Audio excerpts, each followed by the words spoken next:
rapaz. Antônio Nery. Ah, ele tá aqui, mas até eu. Aí, vamos ver se agora vai. Chamei o Nery de novo. Estamos aguardando ele aceitar. Então, gente, muito Estou aí aí. novamente. Estamos Aí, aí. eu estava falando, Voltamos. Nery, nós Essa terminamos. mágica é uma mágica. Eu nunca entendo como é que a gente consegue voltar, mas enfim. Volta. Nós estávamos com, acho que 270 pessoas quando caiu. Uma pena. Vamos esperar que as pessoas vão É, voltando aos poucos. Só para te dizer é, que tem e- muita e- é, gente de consultório de rua, consultório na rua. A organização do Movimento Nacional de População em Situação de Rua se manifestou também. Enfim. Mas você falava dos seus alunos. E aí, se é, você quiser pegar esse gancho para continuar. aham. Eu vou ser rápido nisso, porque está fora do que a gente pensou, de certo modo. Mas eu dizia aos meus alunos, e continuo dizendo, que os nossos pacientes, eles nos doam o seu sofrimento. E que o poder está do lado de quem doa. Nós somos recebedores desse sofrimento. Mas o grande problema, eu penso, que a saúde tem vivido nesses últimos anos, e a medicina em particular, é que nós deixamos de reconhecer este dom, deixamos de reconhecer que esse dom é divino, esse dom que os pacientes nos fazem, eles nos doam suas vidas, nos doando o seu sofrimento, porque eles acreditam que nós somos capazes de sustentar a vida, portanto, eles nos reconhecem. Olha a história do reconhecimento. Eles nos reconhecem como divinos. O problema hoje é que nós estamos nos reconhecendo divinos por nós mesmos. Então, nós não ouvimos mais nossos pacientes. Eu diria que, nesse sentido, nós também não ouvimos as pessoas de rua, as pessoas na rua. Nós não temos ouvido o que elas têm a nos dizer. Nós não temos percebido a oferta que as pessoas nos fazem para esse encontro. Nós não temos percebido que elas reconhecem em nós uma possibilidade que efetivamente nós temos, mas é preciso que nós reconheçamos o reconhecimento dessas pessoas, porque são elas que têm o sofrimento, são elas que estão na rua. Então, eu acho que nós precisamos voltar a isto. Nós precisamos, eu diria agora, numa outra perspectiva, sacudir a árvore politicamente. Essa é outra questão, Fabiola, que eu tenho reclamado muito.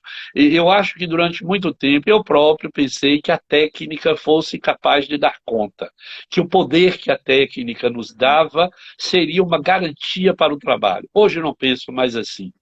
Eu acho, depois que eu vi como o parlamento brasileiro criou núcleos, núcleo da bala, núcleo evangélico, núcleo bancário, cada um tem um núcleo, e nós não temos um núcleo. Nós não temos um núcleo de rua, nós não temos um núcleo drogas, nós não temos um núcleo saúde. Não. Quer dizer, hoje eu penso que nós não fomos capazes, mas ainda podemos sê-lo, nós não fomos capazes de nos organizar politicamente. Eu não estou aqui pensando em organização social no sentido de uma associação de categorias ou mesmo um intercambiantes. Eu estou pensando aqui em política mesmo. É que nós da saúde precisamos eleger gente com as quais nós trabalhamos e confiamos. Nós precisamos ter deputado federal, deputado estadual, vereadores nas cidades, para que nós possamos, num momento como esse que nós vivemos, encarar o ex-ministro das cidades e dizer a ele que nós não somos ratos de laboratório, que os humanos pensam, que os humanos fazem escolhas, que os humanos têm possibilidade de fracassar e repetir o fracasso. Rato não fracassa. A rato repete o que o seu DNA permite e o que ele aprende. E acabou. Nós humanos, não. Nós humanos temos outras possibilidades. Nós temos a poesia, nós temos a A cultura, literatura, né? nós temos a música, nós temos a pintura, nós temos as ciências. Quer dizer, e eu ouvi este homem, aquele homem que eu não vou pronunciar o nome, não vale a pena, dizer que quando uma pessoa de rua vê a maconha, ela saliva como um cão de Pavlov. Eu fiquei indignado. Tenha paciência, companheiro. Eu nunca vi nenhum usuário de maconha salivar como cachorro. Nunca. Eu já vi gente que usa maconha para aliviar o seu sofrimento, ter um brilho nos olhos quando ele percebe que vai aliviar o sofrimento. Então, o que dói é o sofrimento. O alívio para o sofrimento é que nós precisamos conversar. Por que a maconha? Por que o crack? O crack é a droga utilizada pelas pessoas que não têm mais absolutamente nada a não ser proteger a sua vida, proteger a vida pelo uso de um produto como o crack. Aí, depois, o que é que podemos ter? As pessoas repetem o uso, a droga produz efeito, mas eu preciso ver lá atrás por que as pessoas iniciam o consumo de crack, porque a sua dor é tão monstruosa que elas precisam de uma droga monstruosa. Portanto, eu não tenho que cuidar da droga, eu tenho que cuidar da dor monstruosa que levou ao uso do crack. Eu tenho dito, e eu não tenho medo de repetir, que eu tenho trabalhado e visto pessoas que usam droga, usam crack para viver e não para morrer. Mas morrem por acidente. Eu uso meu carro para viver e trabalhar, mas eu posso ter um acidente e morrer, mas eu não uso meu carro para morrer. Não necessariamente. Quer dizer, e mesmo aquelas pessoas que utilizam crack para morrer, elas utilizam porque a vida se tornou impossível, insuportável. Portanto, mais uma vez, não é o crack que me interessa, é a dor que leva ao suicídio, que leva à morte por intoxicação. Mas nós temos, então, Fabíola, eu penso, de pensar rapidamente em trabalhar na perspectiva política, de eleger cientistas. Eu outro dia dizia a Siddhartha Ribeiro que eu acho que ele deve ser deputado, senador. Eu acho que alguém ele tem que indicar. Eu acho que o meu colega Maurício Campelo, lá de Natal, tem que ter alguém para se candidatar a deputado estadual e mesmo federal. Eu acho que aqui na Bahia, eu acho que em todo lugar, nós precisamos pensar politicamente, porque tecnicamente somos capazes, mas a técnica não nos protege porque vem lá alguém com um poder enorme político e nos impõe uma SENAD completamente destituída de orientação, de conhecimento, de reconhecimento de tanto que nós trabalhamos ao longo desses últimos 30 anos para considerar. E eu tenho dito a alguns colegas que minha esperança para essa próxima década, a década de 2005 a 2015, mas nós já estamos em 5 anos, né? Eu estou preocupado, era 2015, 10, 2025, desculpe minha conta, 2015 com 10, 2025. Nós já gastamos 5 anos, porque eu acho que no momento agora, a meu ver, nossa única alternativa é a ética. Eu não acho que nós temos de pensar em alternativas pela saúde. Estou pensando aqui em pessoas de rua, pessoas usuárias de drogas, profissionais da saúde. Eu acho que a saída é pela ética. Nós temos de colocar diante de nós todos os serviços, eu penso, devia ter preso na entrada, protegido, iluminado, até com flores em torno, as duas declarações universais de direitos humanos e de bioética de direitos humanos. Nós precisamos todo dia dizer, nós somos diferentes, mas somos iguais enquanto raça humana. Nós precisamos nos considerar, nós precisamos considerar que a minha autonomia não é definida por mim, a minha autonomia é definida pelo outro, porque é o outro que pode me ferir. Então, a minha autonomia não sou eu que define. A minha autonomia depende do meu encontro com o outro para que o outro não possa me ferir. Então, a minha autonomia não quer dizer faço o que eu quero, do jeito que eu quiser. A minha autonomia é definida, delimitada pelo outro. E eu não esqueço de que eu sou o outro do outro. Logo, se a minha autonomia depende do outro, a autonomia do outro depende de mim. E é nesse jogo, não é? Que nós precisamos fazer. Então, Eu penso que nós estamos, nesse momento, necessitando colocar nas nossas pautas de congressos, de conversas, de trabalho, começar pela ética, transitar pela ética e terminar pela ética, que eu acho que é um pouco o que nós estamos fazendo aqui, porque eu acho que nós não estamos aqui dizendo qual é o efeito da maconha, nem por onde Uhum. entra e por onde sai o crack, nós estamos aqui falando de vida, de pessoa, de encontro, de reconhecimento, de cuidado. E nesse sentido, Fabíola, eu vou colocar uma outra questão para os que nos ouvem e veem pensar. Eu estou muito preocupado com o descuido com que o poder público tem tratado os cuidadores. Eu acho que nós estamos vivendo, sobretudo na saúde mental, nós estamos vivendo um abandono jamais visto. Eu acho que nós não temos estudado psicopatologia como deveríamos. Eu acho que a farmacologia se tornou hegemônica, quando hegemônico devia ser o afeto, o cuidado, o olhar, a atenção, a generosidade, quer dizer, a solidariedade. Então, a farmacologia não pode ser, a meu ver, a porta de entrada, o meio e a saída para cuidar de pessoas. Não posso. Eu penso que a farmacologia nos ajuda. A farmacologia é um instrumento de trabalho. Mas a farmacologia ganhou, por exemplo, os congressos de psiquiatria são todos movidos à indústria farmacêutica. Eu me recuso a participar de congresso movido pela indústria farmacêutica que não está interessada na Na saúde, vida. está interessada na No economia, lucro. enquanto vai vender e quanto vai ganhar. Então, e eu tenho visto então que nossos pares na saúde mental estão muito frágeis, muito vulneráveis, né? Eu acho que nós precisamos começar a fazer congressos sobre a nossa vulnerabilidade, o quanto estamos física, psíquica e socialmente vulneráveis, para que nós, a partir deste reconhecimento, nós possamos começar a produzir outras coisas. Eu estive num evento aqui na Bahia, talvez uns 2 ou 3 anos atrás, em que eu propus que em cada lugar onde tem gente da saúde mental trabalhando, se colocasse um grande espelho. Espelho, sabe? Uhum. Espelho.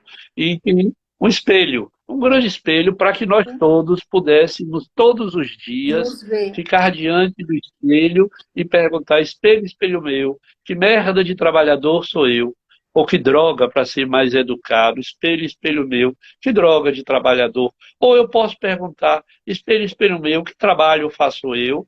E o espelho, se lembra lá de Branca de Neve, o espelho vai responder. O espelho são nossos pacientes. Nós precisamos nos colocar diante dos nossos pacientes e perguntar: paciente, paciente meu, que tipo de trabalho faço eu? Aí o paciente vai dizer: uma porcaria, Uhum. você não me ouve, você não tem tempo, você não sabe o que eu preciso, você já vem com ideias prontas, Mas nós não vamos queremos construir ouvir, juntos. né? Nós não É, queremos ouvir, pois né, Neto? exatamente. Nós estamos preparados Pois é. para ouvir. Então, é, eu tenho proposto que nós trabalhemos na lógica do espelho, espelho, espelho meu, que porcaria de trabalho faço eu. Aí eu repito, para quem não ouviu, o espelho para mim são nossos pacientes. Então, Uhum. eles vão dizer, pergunta a eles o que eu estou fazendo, eles vão dizer: ó, eu acho que você está fora, eu acho que você nem me ouviu, eu acho que você não Uhum. percebeu o meu sofrimento, eu acho que você está apressado, eu acho até mesmo que você não sabe o que você está me perguntando, porque eu tenho visto muita gente que não sabe, está lá para passar um remédio ou para dizer que está fazendo uma psicoterapia, não sei como. Eu acho que nós precisamos colocar um pouco de lado isso, olhar para as pessoas e perguntar a elas exatamente assim: espelho, espelho meu, o que faço eu?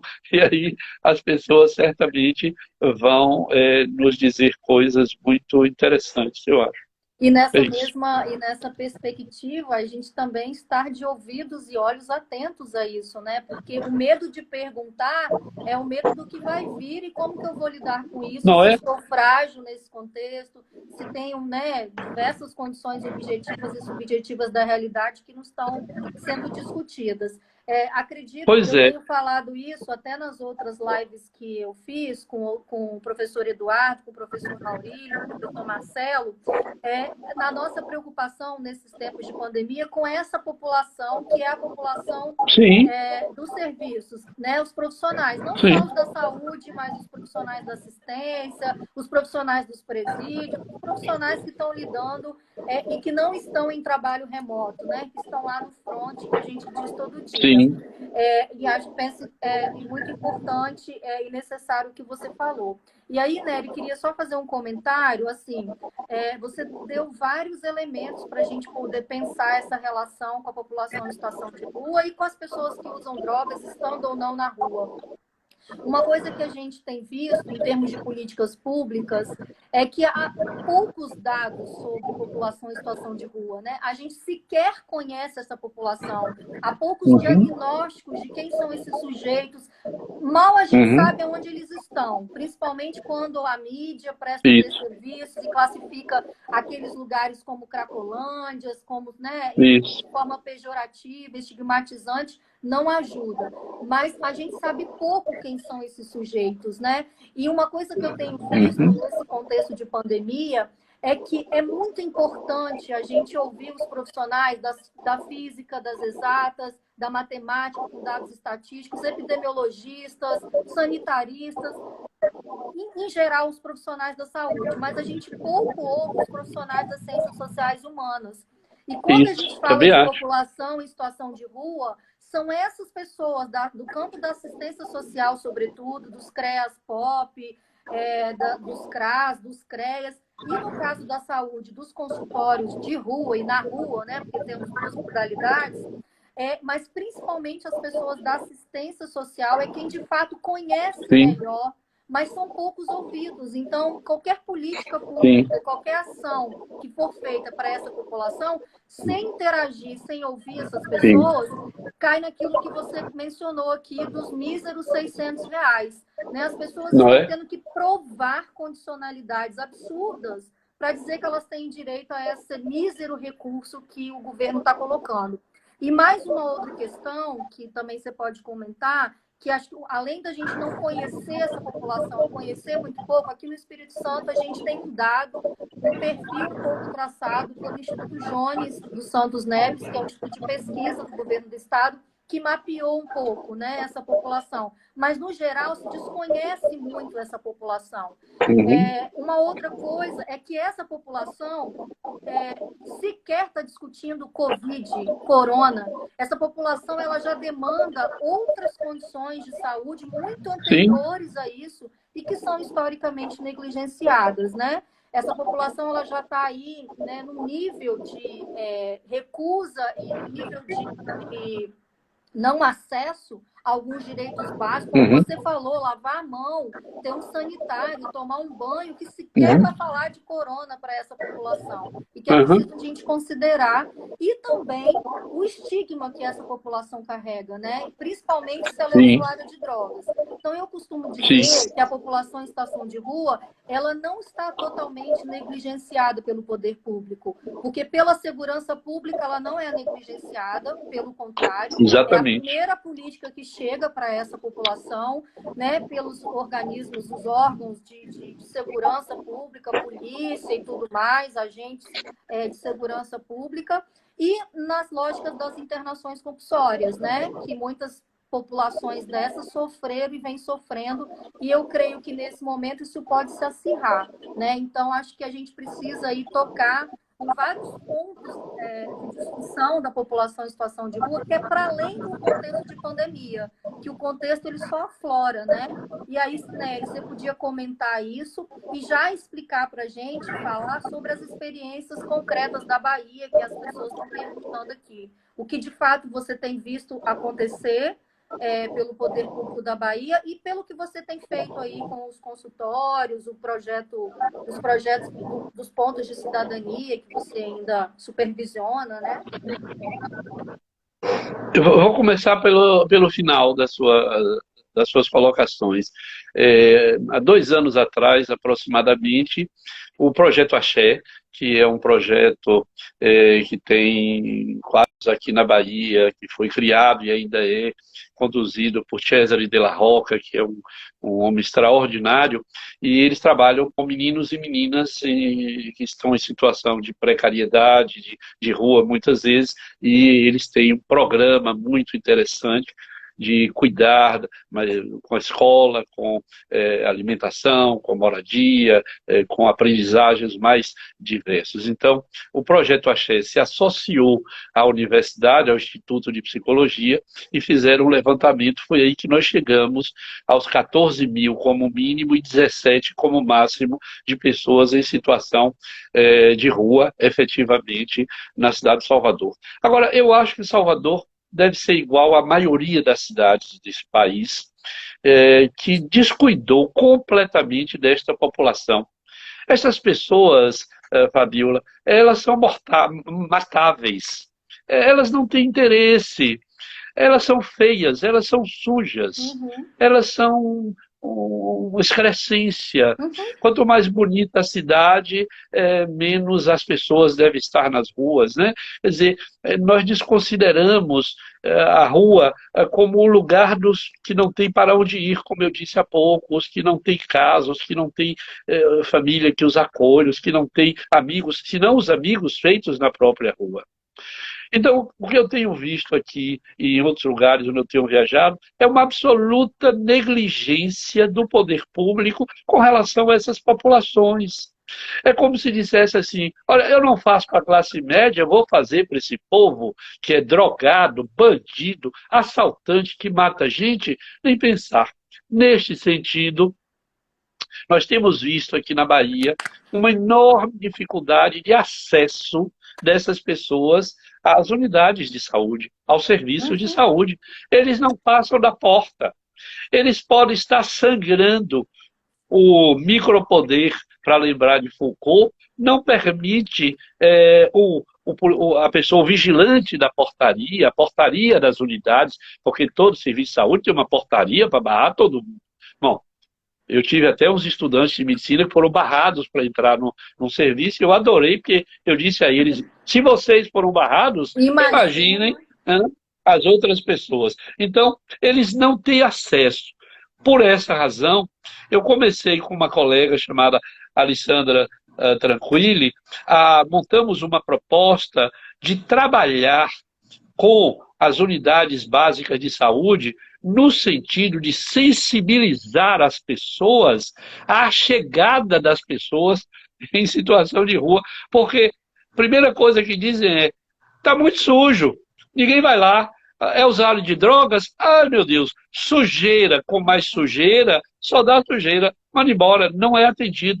Nós temos vivido aqui situações de passar um dia, pessoas dos consultórios na rua, tentando que alguém seja atendida numa unidade porque ela está com um ferimento sangrando há muito tempo, ou ela tem uma doença física, e quando tem uma doença psíquica, minha cara, se viver na rua já é um problema, já é um abandono, viver na rua portador de transtorno mental, aí eu lhe digo que nem o inferno quer receber. Então, se essas pessoas disserem assim, quero ir para o inferno, nem o inferno quer receber, para ser bem exagerado. Quer dizer, eu acho que nesse sentido, então, nós todos estamos atrasadíssimos. E agora vem o corona e as pessoas começam a dizer que, olha, é preciso tirar essas pessoas da rua, não para protegê-las no sentido de dar a elas oportunidades, mas para que elas não sejam contaminadas e se tornem monstruosos contaminadores. Eu estou muito preocupado com isso, o modo como essas pessoas serão retiradas. Por outro lado, nós vimos nos últimos 5 anos o crescimento das comunidades terapêuticas. Existem boas comunidades terapêuticas? Sim, mas essa não é a regra. As comunidades terapêuticas se apoiam na lógica de que droga é um mal do demônio e, portanto, os humanos que usam drogas devem ser salvos por força da divindade dessa demonização. Vamos lutar contra o demônio. Não é apoiar as pessoas, não é compreender o uso da droga, mas é salvá-las de uma demonização, de um Satanás que foi ressuscitado nos últimos anos e que atormentam, segundo alguns, a vida das pessoas. Eu não concordo com isso e por isso eu me oponho a essas internações feitas sem critério objetivo, sem razão, porque não é uma internação para o cuidado, é uma internação para o afastamento e para a desdemonização. Não concordo. Então, eu me oponho às comunidades terapêuticas que são muito mais lugares ditos não lucrativos, mas ninguém entra lá sem pagar alguma coisa, ou o poder público pagar a essas comunidades. Então, eu acho que precisávamos ter mais claro, como tem tentado o CFP, o Conselho Federal de Psicologia,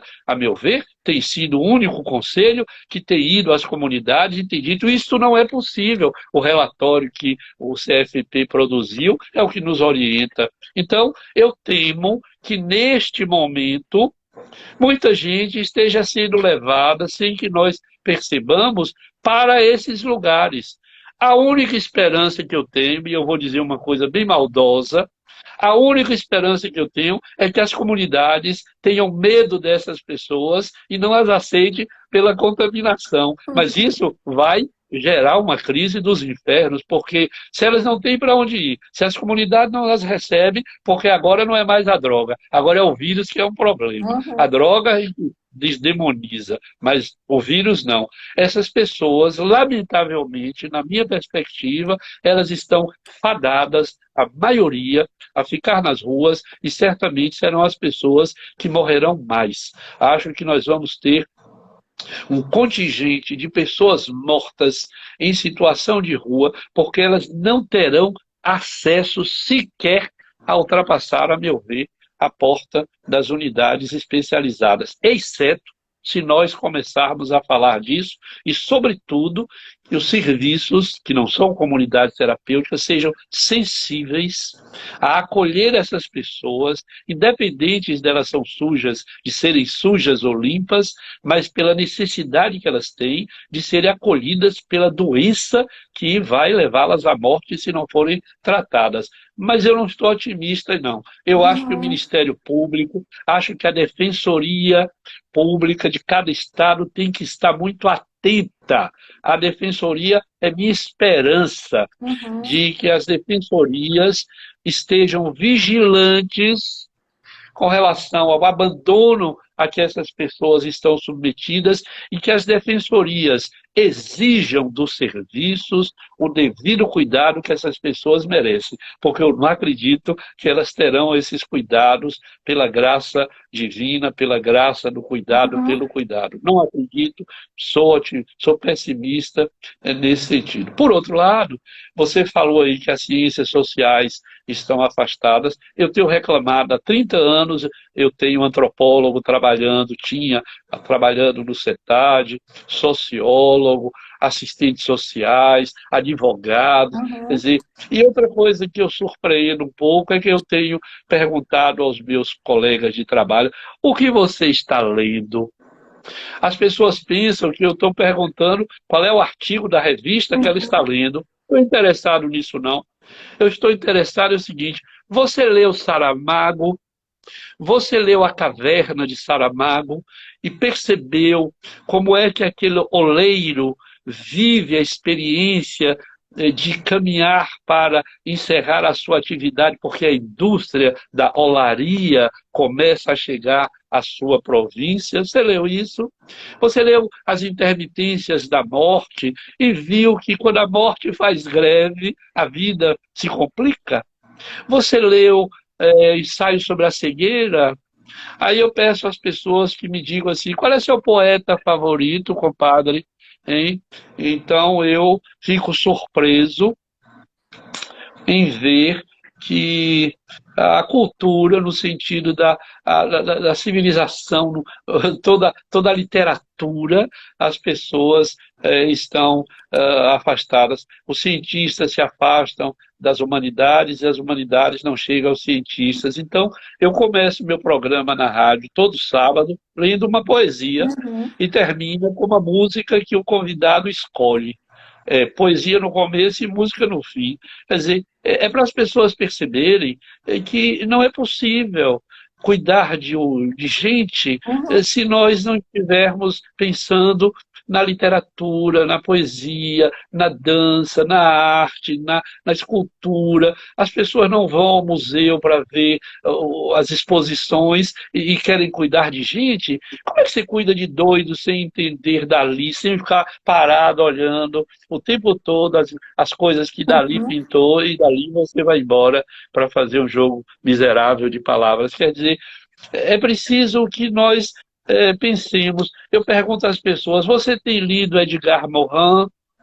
As pessoas arregalam os olhos assim, como se eu estivesse dizendo um Falando palavrão. Então palavrão. eu, pois é. Então eu tenho dito, olha, eu recentemente eu ouvi uma conferência de Morin em que ele diz que a vida humana é constituída de prosa e poesia. Não sei se você já ouviu essa conferência que ele fez lá no Rio Grande do Sul, nas Fronteiras do Pensamento.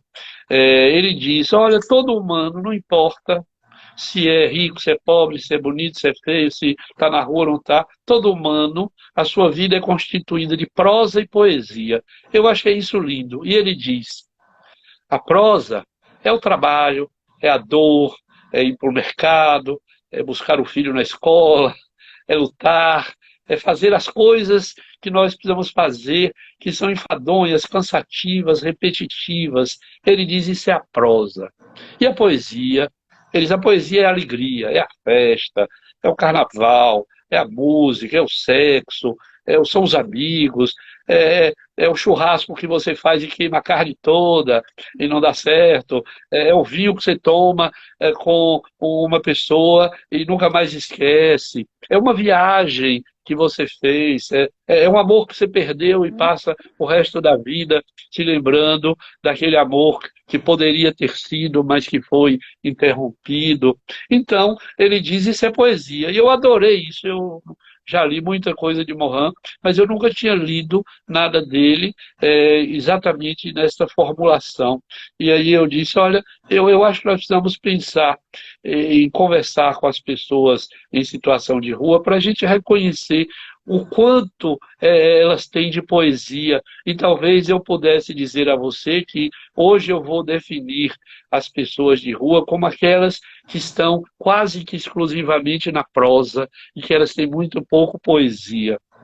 Então, eu acho que o trabalho nosso com pessoas em situação de rua, e assim que eu vou fazer da agora em diante, eu estou formulando isso desse modo aqui com você, eu vou propor de que o nosso trabalho seja no sentido de levar, de proporcionar, de abrir a possibilidade das pessoas terem poesia em suas vidas, porque elas estão plenas de prosa.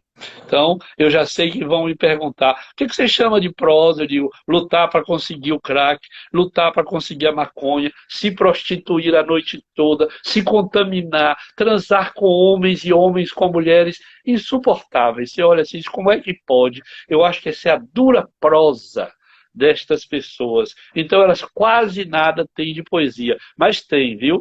Quando você se senta com uma Uhum. pessoa de rua e você não quer salvá-la, nem você tem uma solução mágica, e você pergunta a ela: espelho, espelho meu, que faço eu? Aí ela lhe diz: olha, eu quando era jovem, eu fazia isso. Ou você descobre que tem gente na rua que canta, que dança.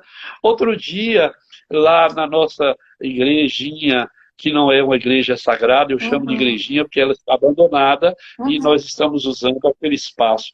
Entrou um homem sujo, negro, com a cara pintada, que olha para mim e diz: eu lhe conheci em Aracaju. Eu disse: como? Ele disse: você deu uma aula lá e eu estava lá e eu lhe conheci. E agora eu estou em Salvador, completamente abandonado. Eu durmo aí ao lado da porta desta igreja. E aí, essa pessoa se senta junto a mim e começa a ouvir nossa conversa. Era música e poesia. Ela se levanta e diz: posso dançar? E dançou. Mas olha, Fabiola, ela dançou tão lindamente que nós ficamos tão emocionados, porque é um bailarino que nunca teve chance de dançar. E no final, essa pessoa nos diz assim: até hoje, eu sempre pedi. Eu pedi dinheiro, eu pedi comida, eu pedi tudo. E hoje, naquela experiência, ele olha para nós e diz: eu estou me sentindo igual. Eu fiquei com uma vergonha que você não pode imaginar, porque ela disse assim: hoje, pela primeira vez, eu me senti igual. Eu não pedi nada. Eu dancei e ela cantou e nós ficamos emocionadíssimos. Ela sumiu, eu nunca mais a vi. Não sei que efeito isso produziu nela. Eu sei que em mim esse tem produzido um efeito que Até você hoje. está vendo. Eu estou trazendo e provavelmente vou viver com esse efeito muito tempo. E qual foi o efeito? Daquele homem ter sido reconhecido no seu talento, na sua capacidade de dançar, na sua capacidade de rir conosco, sem medo, sem ter que pedir comida. E depois, no final, ele perguntou se podia abraçar cada um de nós. E foram 50 abraços. Abraços. Eu ganhei um, mas ele ganhou 50 abraços. Foi uma experiência muito interessante. Eu acho que é disso que a gente precisa tratar. E eu acho que nós, quando sairmos desta reclusão domiciliar, nós precisamos pensar nisso. Nós não precisamos fazer coisas mirabolantes, coisas mágicas. Nós precisamos ver como construir um pouco mais de poesia na vida de quem só tem prosa, nesse sentido de Morin. E nessa direção eu odeio, com todas as minhas forças, eu odeio as internações compulsórias. Eu não odeio as internações involuntárias necessárias. Se eu Sim, tiver um infarto do miocárdio, eu quero ser internado involuntariamente. Eu não diria compulsoriamente, sim. porque a lei só permite internar compulsoriamente quando alguém coloca a sua vida e a de outro em risco. Mesmo aí, eu ainda sou meio contra Uhum. as internações compulsórias. Nós não vamos discutir aqui, porque quando eu discuto sobre o suicídio, eu tenho uma posição que é meio assim Sim.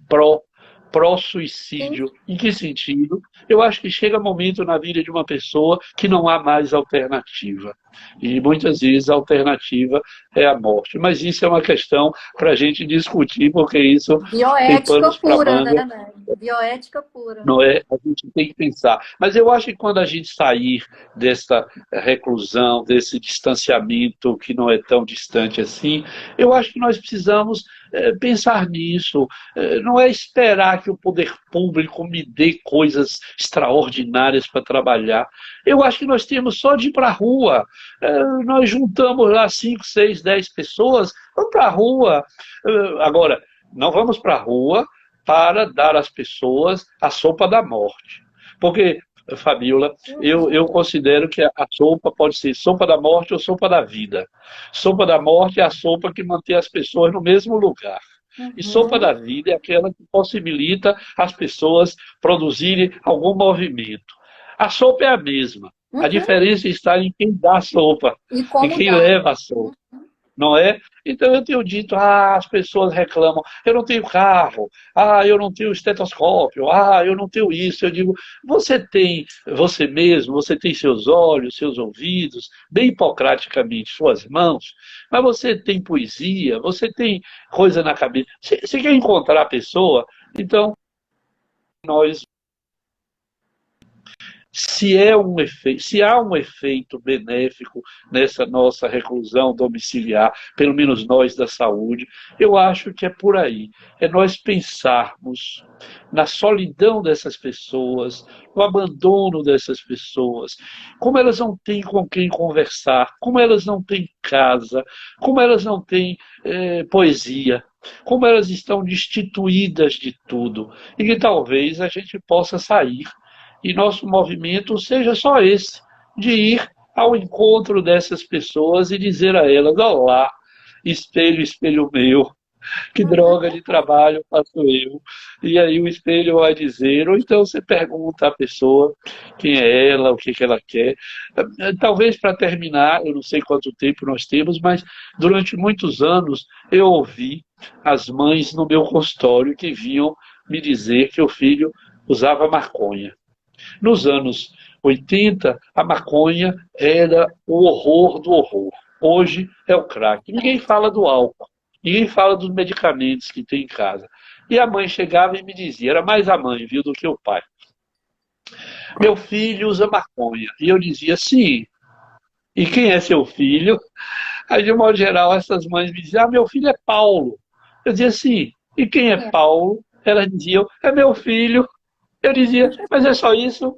Aí havia um silêncio e eu me dava conta de que aquela mãe que pariu, que acompanhou, que sabe quem é o filho, não sabe dizer nada sobre o filho, a não ser que ele usa maconha. A maconha ocupa um espaço. E aí eu encerrava a entrevista dizendo, olha, não dá para continuar, você vai ter que voltar para casa e pensar um pouco. E aí elas ficavam zangadas, mas já acabou? A consulta, já, mas só tem 10 minutos. Eu digo, eu não conheço seu filho, você também não conhece maconha, eu conheço. Então, eu não acho que seu filho. E você vai para casa, quando você souber um pouco mais, você volta. E as pessoas voltavam para me dizer, doutor Nélio, o senhor tinha razão. Eu voltei, fiquei pensando que meu filho estuda, meu filho é legal, ele tem amigos, ele é carinhoso, ele ouve música, agora tem a maconha. Aí eu aproveitava e dizia, bom, então vamos ir. A maconha merece isso tudo? Quer dizer, essa droga te free, você troca seu filho por um pacote de maconha? É legal, é amigo, é carinhoso, é isso, é aquilo, e você troca tudo isso por uma porcaria de um pacotinho de maconha. As pessoas me diziam, mas a maconha mata, vamos conversar. A maconha só mata se cair um caminhão de maconha na cabeça da pessoa. Aí mata. Mas fora daí vai ser difícil a maconha matar alguém. Claro que depois eu dizia, olha, há drogas que por intoxicação matam mais fácil, mas seu filho não precisa de cocaína, seu filho não usa crack, seu filho usa maconha porque a dor é muito grande, ele não sabe quem ele é, não sabe que gênero ele vai escolher, quer dizer, ele não quer fazer essa carreira que o pai acha que ele tem que fazer. Pô, tem muita dor. E como é que vai fazer para aplacar essa dor? Ele descobre que é possível reduzir esse sofrimento com a maconha. Aí nós damos uma dimensão à maconha, ela ganha um significado, ela tem um lugar na história desse filho. E assim eu fiz durante muitos anos. A outra coisa é que eu perguntava às mães, filho é um jacaré ou a lagartixa? Aqui na Bahia, aquele bichinho que fica na parede chama Aqui também é lagartixa. Eu não sei. lagartixa. Lá no Amapá chama osga. Olha que coisa horrorosa. Osga. Né? Então, osga. Eu perguntava às mães, seu filho é uma lagartixa ou um crocodilo, um jacaré?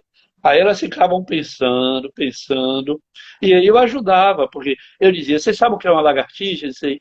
É aquele bichinho pequenininho, horroroso, eu não gosto de lagartixa, mas taruíra também. pois é, a lagartixa não faz mal a ninguém, ela come os bichinhos, ela é fria, ela não é bonita, mas ela é medrosa, ela não machuca ninguém. Dá para você pegar uma lagartixa com uma caixa de sapato, né? Bota ali, prende a bichinho. Agora, se o filho for um crocodilo ou um jacaré, aí é um problema. Você não pode pegar um jacaré com uma caixa de sapatos. De sapato. Pela própria família, isso aqui a gente vê depois. E eu dizia, olha, o seu filho, ele precisa disso, nós precisamos ter cuidado, nós precisamos nos aproximar dele mais generosamente, quer dizer, o filho lagartixa é um filho que precisa ser protegido, ele precisa ser cuidado. Então eu transitava nessa metáfora para mostrar o que era uma coisa e o que era outra, e dava muito, muito resultado. Então eu acho que nós estamos precisando voltar a isso com as pessoas em situação de rua. De um modo geral, são lagartixas disfarçadas de crocodilo ou de jacaré. Uma vez uma mãe me perguntou assim, mas o meu filho drogado, ele pensa que ele é um jacaré. Eu digo, mas ele não vai ser nunca um jacaré. Ele vai ser uma lagartixa que acha que é um jacaré. Agora, Se eu tratar uma lagartixa que pensa que é jacaré como se fosse um jacaré, eu mato a lagartixa, percebe? A lagartixa tem direito de pensar que ela é um crocodilo, que ela é um jacarezão de 2,5 metros, mas ela não deixa de ser uma lagartixa, não é? Então, eu não posso tratar uma lagartixa delirante como se fosse um jacaré. Eu tenho que tratar como lagartixa que Como de pensa que é fato um é. jacaré.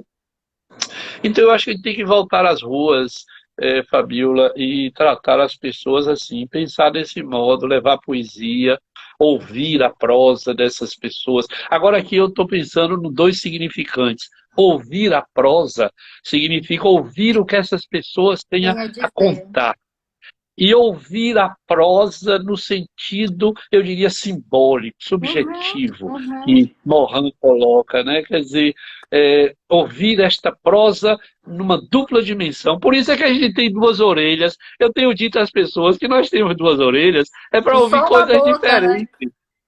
Ó, ouve prosa de um lado e ouve prosa do outro Do lado. outro. E aí a gente depois vê como construir um tanto de poesia. Eu acho que é isso que a gente tem que fazer. Eu acho que nós precisamos nos cuidar, acho que nós precisamos nos preparar, acho que os profissionais da saúde estão desprotegidos, não estão sendo cuidados. Eu estou Uhum. propondo aqui com um grupo de pessoas conversar com o secretário de saúde para a secretaria abrir a possibilidade dos profissionais da saúde que estão cada vez mais sofridos, mais temerosos. Tem gente aí que vai adoecer psiquicamente nessa crise Já e está que nós precisamos adoecendo. ter, não é, canais para essas pessoas conversarem conosco.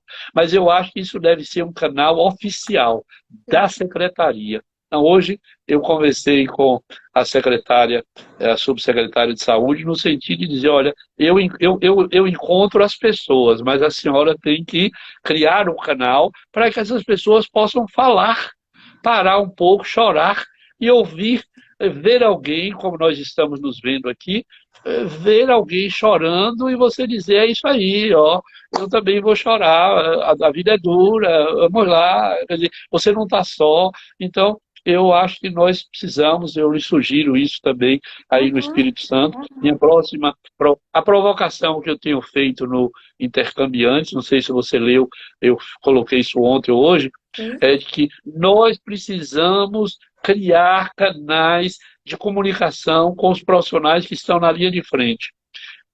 Liga aí seu celular, faz uma chamada vídeo pelo WhatsApp e a gente conversa 10 minutos, 15 minutos. Mas nós precisamos fazer isso rapidamente, porque eu acho que nós estamos muito preocupados com a doença nas suas perspectivas físicas, mas nós Uhum. não temos cuidado da significação dessa doença, da vulnerabilidade, da morte para essas pessoas, sobretudo as que estão na linha de frente. E eu acho que nós precisamos pensar nisso, senão nós vamos ultrapassar a epidemia, mas nós vamos ter uma epidemia de pessoas deprimidas, Sim, angustiadas, fóbicas, e aí nós estaremos novamente despreparados para para dar isso. Então, conta eu acho que nós disso. precisamos começar a pensar nisso agora, pensar no cuidado que nós precisamos ter com os nossos cuidadores. Mas aí eu estou pensando muito no cuidado no campo da saúde mental.